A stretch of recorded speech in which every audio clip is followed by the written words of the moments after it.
Hey, good morning, guys. It is Thursday, and this is your final read aloud for the week. This book that I'm going to share with you is another accelerated reader book. So watch the video, watch it one more time, and then go ahead and take the test on the accelerated reader program. Okay? So today's book is called Last Stop on Market Street. Now, if you remember, I don't know if it was last fall or last year even, Mrs. Berry's class actually did a chapel on this book. In social studies, we've been talking about wants versus needs. A want is something that, you can get by without it, but it would be cool to have. A need is something that you need in order to function in life.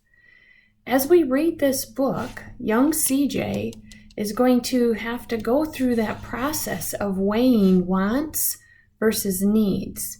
Now, we know that God provides for all of our needs. God doesn't necessarily provide all of our wants. And so this book helps us to not just focus on what we want and the fact that we don't have everything that we want. It helps us to say, you know what? Look at your life right now. Look at your home, your class, your school, your city, and see the beauty that is there. And a lot of times those wants start to disappear when you see just how much you really have and how much God has really blessed you. Okay, so let's take a trip with CJ and his grandma. The Last Stop on Market Street.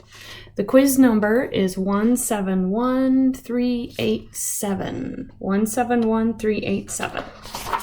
Okay. Now you can see that this is definitely an urban setting. You can see apartment buildings close by, cars, lots of people, very few trees. So this is indeed an urban setting. CJ pushed through the church doors, skipped down the steps. The outside air smelled like freedom, but it also smelled like rain, which freckled CJ's shirt and dripped down his nose. So Grandma and CJ were just leaving church. He ducked under his Nana's umbrella, saying, "How come we gotta wait for the bus and all of this wet?"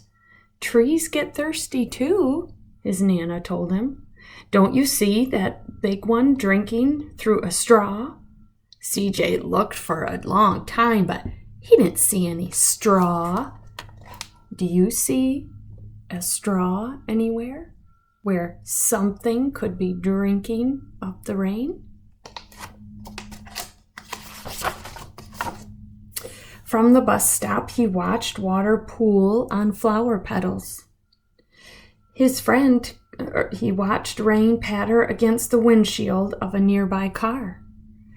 His friend Colby climbed in, gave CJ a wave, and drove off with his dad. "Nana, how come we don't got a car?"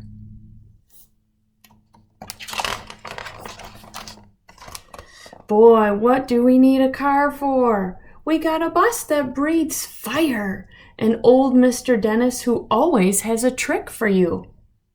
"Breathes fire? Do you see anything breathing fire?" The bus creaked to a stop in front of them. It sighed and sagged as the doors swung open. Look close. How is that bus breathing fire?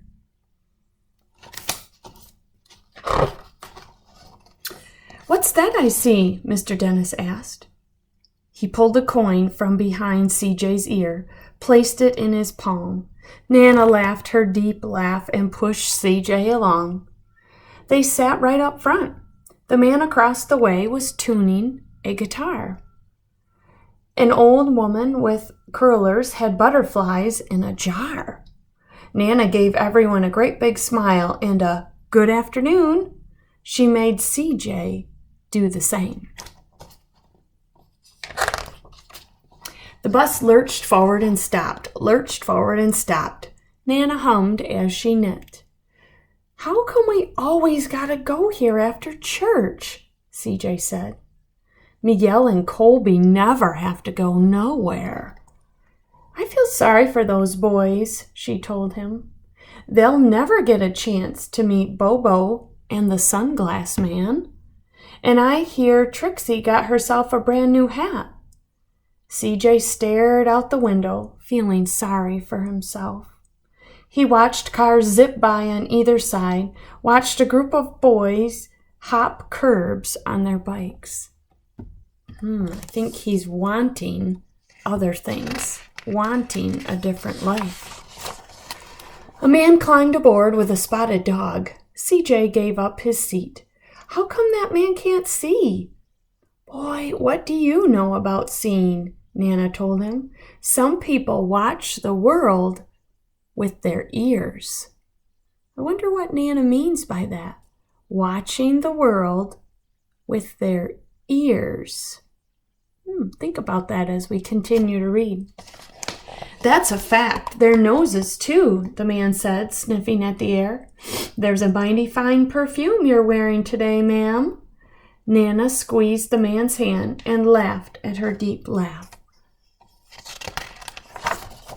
Two older boys got on next. CJ watched as they moved on by and stood him back. Sure wish I had one of those, he said. Nana set down her knitting. What for? You got the real live thing sitting right across from you. See the boys here have an iPod, or not, to listen to music?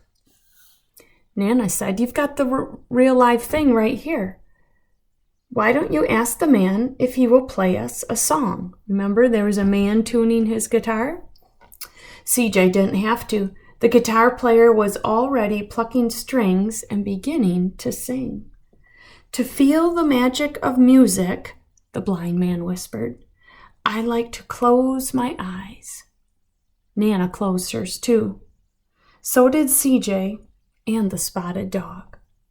Sometimes when you close your eyes, it helps you to focus, helps you to kind of tune out all the other noises. I think that's what they're doing. And in the darkness, the rhythm lifted CJ out of the bus and out of the busy city. Do you think it really lifted him out? No, it's pretending, but he let the music take him to another place. He saw sunset colors swirling over crashing waves, saw a family of hawks slicing through the sky, saw the old woman's butterflies dancing free in the light of the moon. CJ's chest grew full, and he was lost in the sound, and the sound gave him the feeling of magic. The song ended and CJ opened his eyes. Everyone on the bus clapped. Even the boys in the back clapped. Nana glanced at the coin in CJ's palm. CJ dropped it into the man's hat. Last stop on Market Street, Mr. Dennis called. CJ looked around as he stepped off the bus. Crumbling sidewalks and broken down doors, graffiti-tagged windows and boarded-up stores. He reached for Nana's hand. How come it's always so dirty over here? She smiled and pointed to the sky. Sometimes when you're surrounded by dirt, CJ, you're a better witness for what's beautiful. I wonder what she meant by that. CJ saw the perfect rainbow arcing over their soup kitchen. He wondered how his Nana always found beautiful where he had never even thought to look. You see, CJ focused on the bad stuff, on the, I don't have this, I don't have that. But Nana is trying to teach him to look right around him and see the beauty that's already there. See how much he really does have.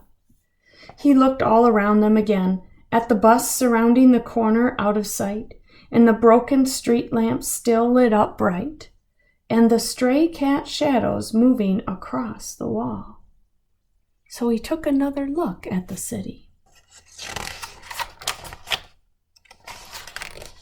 When he spotted their familiar faces in the window, he said, "I'm glad we came." There's the lady with the hat, the sunglasses man. He thought his Nana might laugh her deep laugh, but she didn't. She patted him on the head and told him, "Me too, CJ. Now come on." So CJ learned to focus on the beauty around him instead of focusing on all that he didn't have. Yeah, it might not be the same life as what some of his friends have or what activities they get to do, but this is a good lesson for us to learn too, that sometimes God asks us to look at the beauty around us and see how much we are blessed with. So even in this time when we are separated, maybe we could challenge ourselves to look at the beauty in the home learning situation. I know it's been tough, but a lot of you have really grown in your math and your reading skills. When I see the posts on Seesaw, I'm just amazed at what you are doing all by yourself. Many of you have been able to create extra art projects, spend extra time outside, build things, build forts, build tree houses, do some extra science experiments, and all that is possible because we're not at school. There's so much more time. So kids, I want you to focus on finding the beauty in your situation. Think of what CJ did. Once he opened his eyes and he really looked around, he saw that he was blessed, that he had so much more than he ever thought he needed. All right, kiddos, so go ahead and watch the video one more time so that you get the details out of the story, and then go ahead and take the AR test, and I will see you again soon. Thanks for listening, kids. Have a great day.